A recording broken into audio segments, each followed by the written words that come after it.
Hello, welcome to another show of Expat Corner. Well, wildlife conservation has been an important issue that has been paid much attention to by the Vietnamese governments in the past years.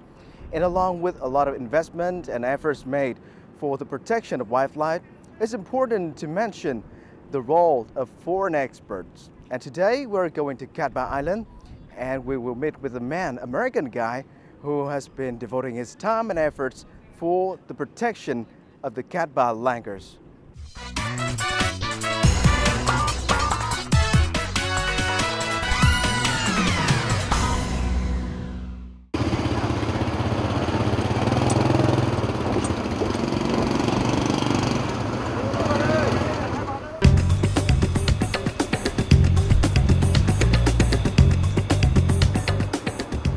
Cát Bà is the largest island in Ha Long Bay and is home to the highly endangered Cát Bà langurs. To get to the island, you can either take high-speed boat if you're on foot or ferries if you want to take your motorbike or car there. Finally, after taking 2 ferries and with a little bit more driving, we arrive at the park, which covers both land and marine areas and is known for its high biodiversity.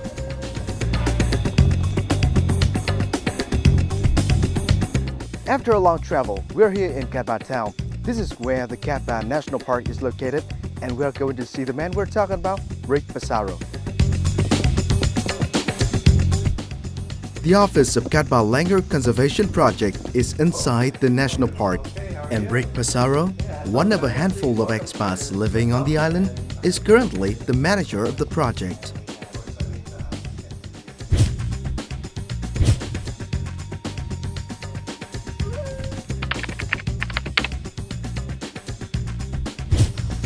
Rick Passaro, before coming to Vietnam, traveled around the world for wildlife protection. Without much knowledge about Vietnam, Rick nevertheless decided to come to the country and grab a job that makes him try to save the last golden langurs on Earth. To him, it's just a job he likes, but to Vietnam, it's a major mission that he has undertaken.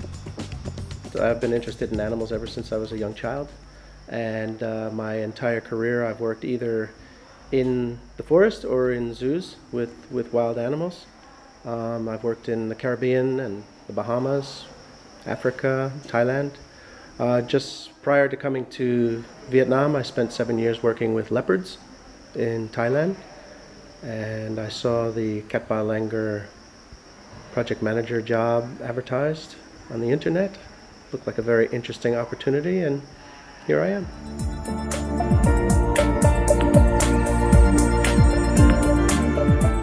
Contrary to what I thought, it's nearly impossible to see any langur during the time I stayed on Cát Bà.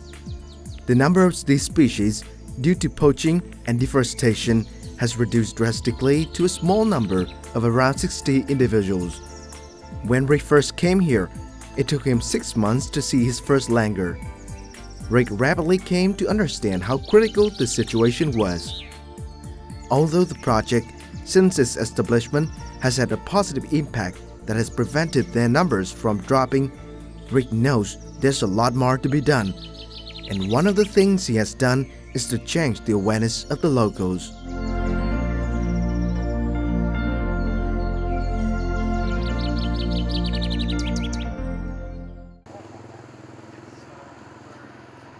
Gia Luận commune in Cát Bà town. Today, we are visiting the commune, which is located north of Cát Bà. Vooc was once a hunter. Rick talks about him as an example of the success in raising local awareness about wildlife protection. Xin chào, Mr. Ting. Quay không? Mr. Ting, who lives in Gia Luận. Gia Luận is a hunters and trappers hotbed. There's a lot of people in that village that are traditionally forest users. And he was a hunter and a trapper and a logger, cutting trees, and he was enlisted by the project almost from the very beginning to help as a leader of one of the forest protection groups. And so he's sort of our poster boy, our success story of turning around a hunter and a trapper into a forest protector. Decades ago, there were many wild animals in Cát Bà National Park. Just like it appears, They came to the forest for trapping, hunting, and sometimes just for fun.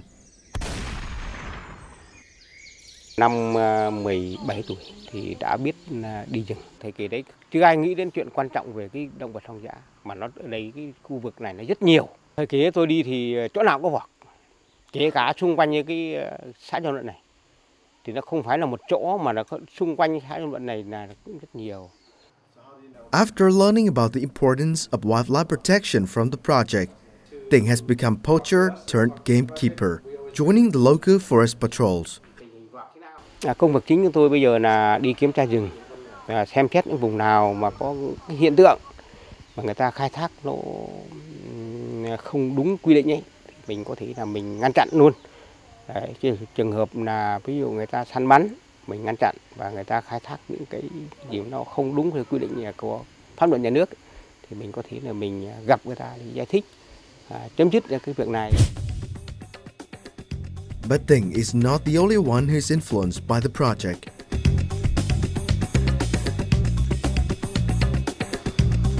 Rick and his staff have successfully formed a forest patrol group. The main reason that Rick has recruited them to the group is that many of them are former veteran hunters. Community forest protection teams, what they do is they go out into the forest. We assign them patrols, and they're given a small monthly allowance to do these patrols. It's not much. It's just something to encourage them to do this sort of thing. And they are empowered by the Forest Protection Department to remove traps, remove illegal tools, and even remove forest violators. So they do these patrols every month, several, 7, 8, 10, and we meet with them every month. They keep a written report of what patrols they've done, what they've seen. They keep track of if they see langurs, if they see other animals, anything they see. They report to us every month, and then we make a plan for the following month. With just a few members, the patrol group still manages to cover most of the park, timely detecting any illegal poaching or other activities that may harm endangered species. Moreover, these locals are more suited to encourage changes to public awareness about wildlife protection because of their own experiences. Trước chưa có dự án thì nói chung là người dân người ta cũng thức vào bản thân tôi thế thôi. Trước kia tôi cũng làm một thành viên đi phá rừng, chặt cây, chặt cối, đánh bẫy, nói chung là đủ. Nhưng mà từ khi có cái dự án đi vào, nói chung là phải về, nói chung về toàn nhân dân nói riêng, nói chung và bản thân tôi nói riêng cũng có ý thức. Đây là cái đường C3, cái đường tóc ranh này giữa hai tuyến. Trong cái tuyến tuần tra đi, nói dụ như gặp sóc, hoặc bẫy là phá, gặp sóc, gặp khỉ, gặp cái bất dụng cái gì về nó báo cáo. Trong quá trình anh em chúng tôi làm việc thì mọi việc cũng tốt đẹp, cũng không có việc gì xảy ra, cũng không có một cái vấn đề gì gọi là bà con hay là dân đi săn bắn, cái đấy không có, giờ thì không còn nữa. Một số nhỏ nữa thì là người ta cũng còn vì cái mục đích kinh tế mà ta vẫn vào rừng, nhưng mà ta không phải đi săn bắt vọc hay ta bắt những con thú vật. Ví dụ ta vào rừng ta tìm những cái củ hay cái cây gì đó để ta gọi là kiếm kế sinh nhai thôi. Despite the fact that the current task doesn't earn them much money, these locals are day by day doing their regular patrol because they know how important the wildlife is to the future of their homeland and offspring. Unlike in other parks, things are a little bit different in Cát Bà National Park. With a lot of poaching and deforestation activities in the past, it's quite impossible to see the wild animals in the main island, and especially langurs. They already moved to smaller islands lying around. And today I'm following Rick in a boat trip to one of those caves on an island, and if lucky enough, I'll have a chance to see those beautiful creatures.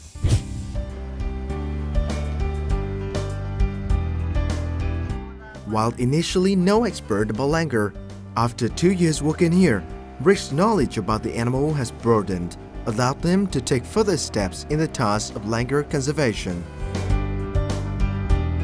Well, the Cát Bà langurs, they're what we call a karst langur. They live on limestone cliffs. They sleep in caves generally for protection, as well as in bad weather. They use it when there's bad weather. They're leaf eaters. They eat mostly leaves, some bark, maybe some flowers, few fruits, but mostly leaves. They live in small family groups, usually with a dominant male and then several females. and then the juveniles or babies, and maybe a few subadult juvenile males until they get old enough, and then they're kicked out of the group.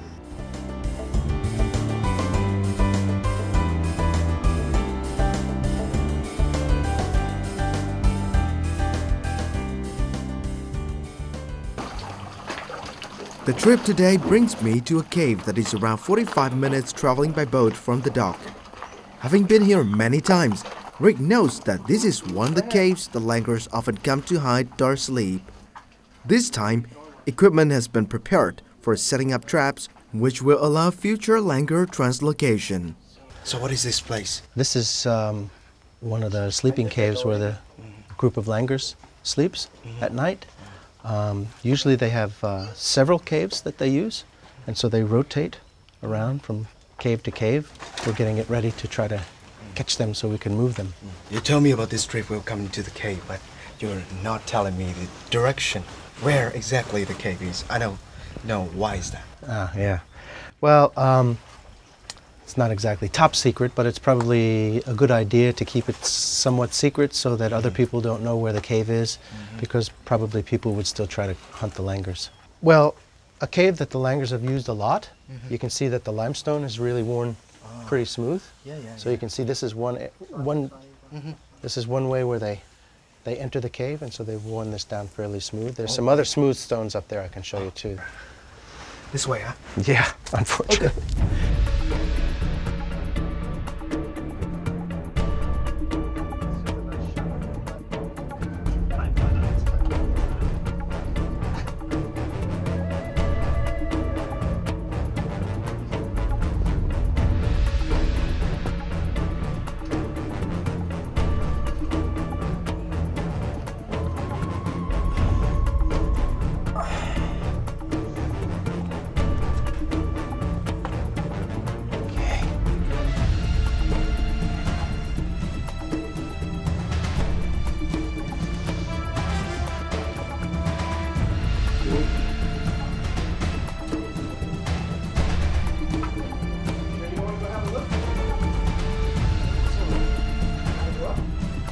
We've been working on this cave since, well, first we put the camera trap in.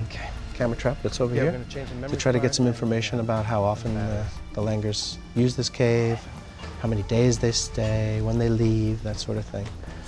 We put that in the cave in November 2012, and this is May 2013. And then we started actually physically, well, we started visiting the cave trying to design a plan on how we're going to put the nets up and things like that. We started doing that around January, February, probably around January or February 2013. Today I hope should be our last trip to this cave. And then after that we're planning to try to move the langurs in December, January. A rope ladder is then set up to allow the staff to reach the cave, which is about 7 meters above the ground. The trap is then arranged with nets covering the holes inside. The plan is to catch them in a net and then lower them down out of the cave. And then the veterinarians will immobilize them with drugs. And then we'll take biological samples, blood, and hair, tissue, and put radio collars on them so we can track them in the future. And then we just lower them down to the boats, and once we have all 5 of them, we'll just put them in the big boat, and then we'll just travel around the island. It takes about 2 hours, nice and slow. And depending on their condition, how they look, if they're awake from the drugs yet, or everything's okay, we'll just release them over in the sanctuary. Yeah.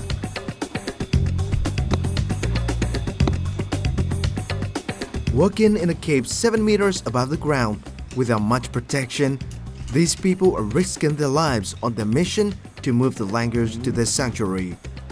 According to Rick, all 5 langurs here are female, and moving them to areas where male langurs live improves the chance of mating among them, leading to a possible increase in langur population.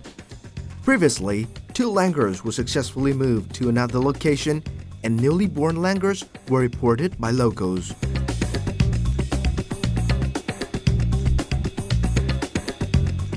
The trip was a success, but for me, it still remains unfinished since I haven't seen the animal with my own eyes. But as Rick said, winning the lottery is easier than seeing a golden langur. I have to accept the fact. So we finished the job for today. I'm not lucky enough to see any langur around here, but I think they are doing a really good job on preparing for the next phase. So we are leaving back to the shore now.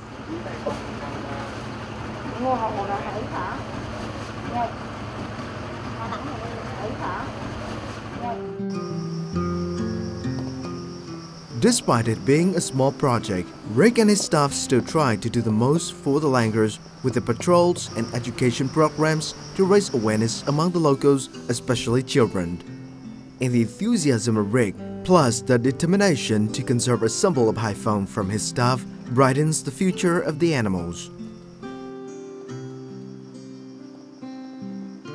Ai làm ở đây thì tất nhiên đều là yêu công việc, bởi vì chúng ta thấy là ở cái đảo Cát Bà nó rất là cô lập và cuộc sống nó cũng không phải là nó như được như thành phố, nên là đã ra đến đây thì đều phải là những người yêu thiên nhiên và là yêu cái công việc. Mình cũng tự hào vì mình đã đóng góp một phần, dù là nhỏ bé nhưng mà cũng làm nên một cái thành công cho cái công cuộc bảo tồn vọc Cát Bà nói riêng và đa dạng sinh học chung ở trên đảo Cát Bà.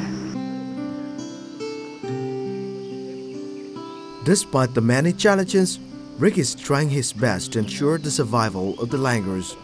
In his mind, a dream for a brighter future of the creatures burns strong. My dream is that someday we can finally say that the Cát Bà langur is no longer critically endangered, that it is saved, and that won't be for many years yet, probably 10 or 20 years, I would think. But when would we say that? Let's say if the langur population is up around 100, 120, 150, I think at that point we can sort of heave a sigh of relief and say, okay, I think the Cát Bà langur is now pointed in the direction of being a saved species.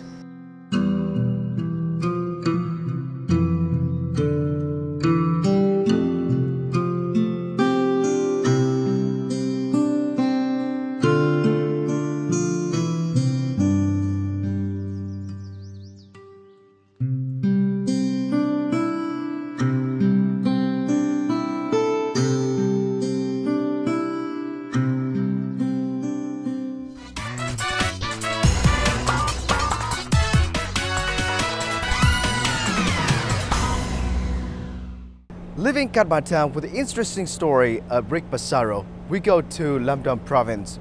In our Vietnam at a glance this week, we'll come here and take a look at the beautiful art of making butterfly collage.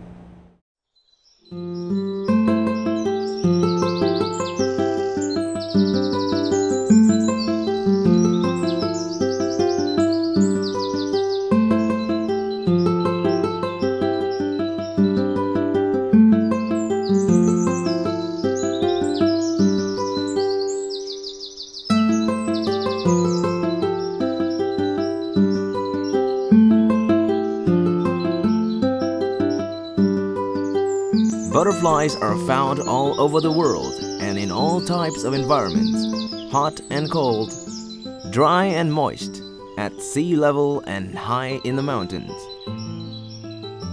There are about 800 species of butterflies in Vietnam. Lâm Đồng is a province located in the Central Highlands region of the country. Its stable and temperate climate have created favorable conditions for butterflies to grow and develop. The idea of making butterfly collages originates from the desire to preserve the species of the local people. For them, collecting butterflies started as a hobby. Cũng bất chấp tất cả, cứ ăn uống xong sáng là vào rừng, vác vật vào rừng, rồi đi bắt, rồi đi xem từng con sâu nó ăn ở những lá cây. Tức là sâu ở trong rừng á, tìm rất là hiếm, bởi vì ra con sâu nào là chim nó ăn hết.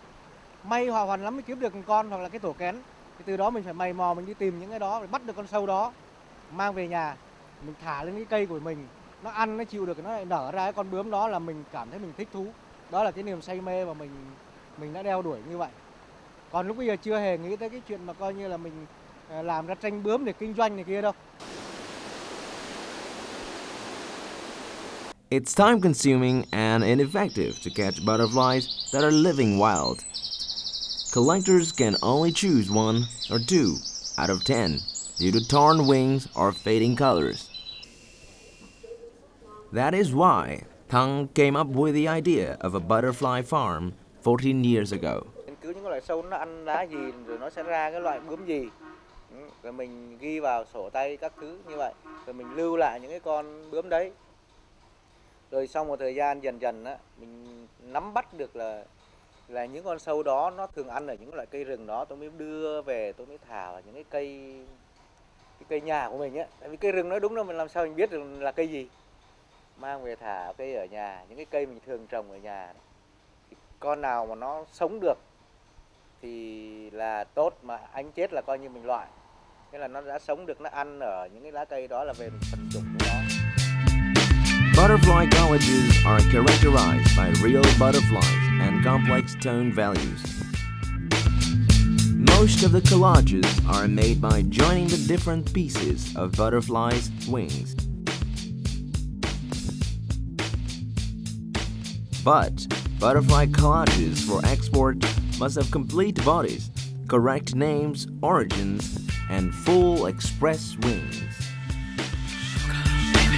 Thang's butterfly has generated incomes for local people, helped them proactively use natural materials, and preserve the gene pool of valuable butterflies of the province.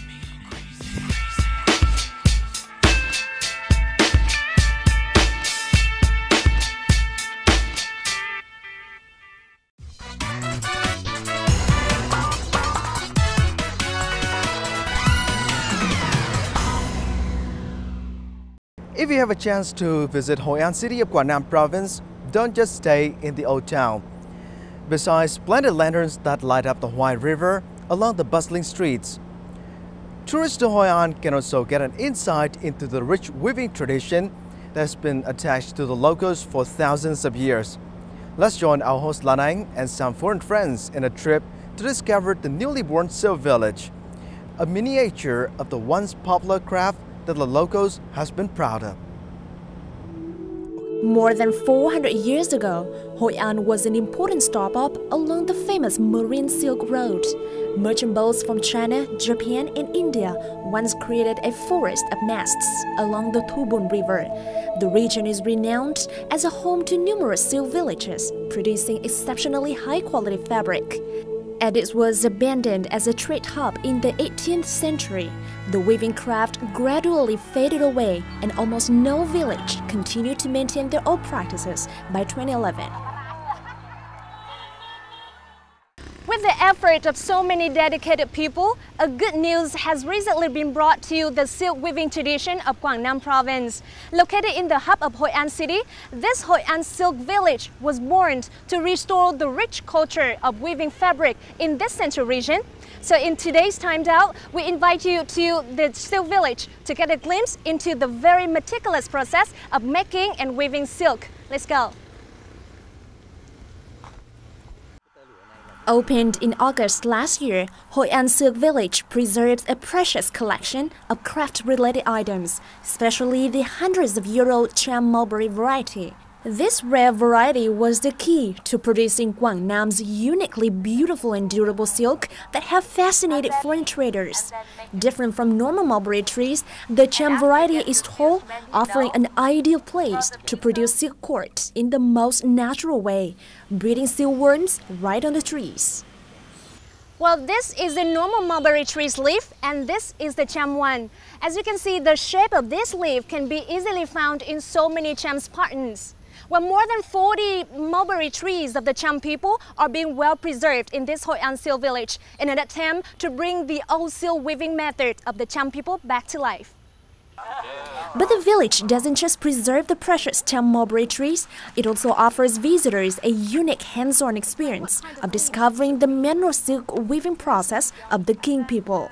King people plant short mulberry trees, picking leaves to feed the silkworms raised in baskets. Leaves are cut into smaller pieces to feed the baby worms.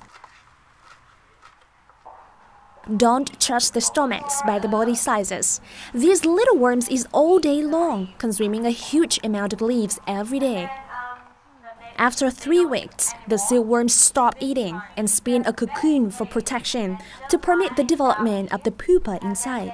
The cocoons take about 3 days to be fully complete. After a detailed introduction to the silkworm's life cycles, tourists are then taken to a different house where they get an in-depth look at how silkworm cocoons are unraveled to become the silk thread used in clothing. Cocoons are boiled in hot water, making them easier to unravel. The high heat sadly kills the pupa inside. Visitors head to another house where Cham people instruct them on how to use ancient looms to make silk textiles. Well, it'd be hard on your legs. Yeah, it's hard manual labour. It's educational. I didn't know that the silkworm was part of it, so that was interesting, and how they're fed and just everything about it, how they're grown and then put on the racks. It's amazing. Silk pieces are then dyed, embroidered, or painted with beautiful patterns.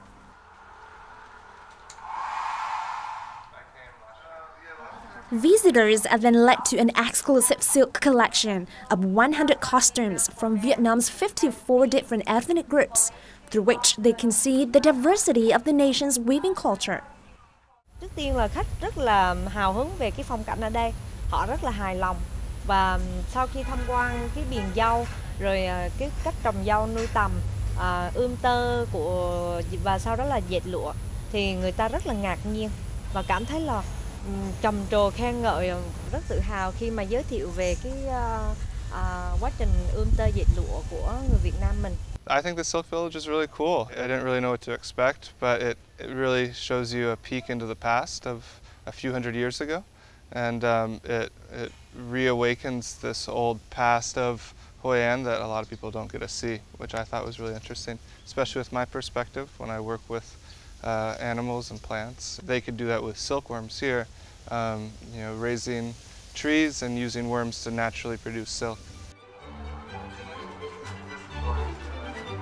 The tour finally ends with a visit to the showroom, where they learn how to decipher fake versus real silk and buy authentic silk pieces or clothes as a keepsake of this charming little village.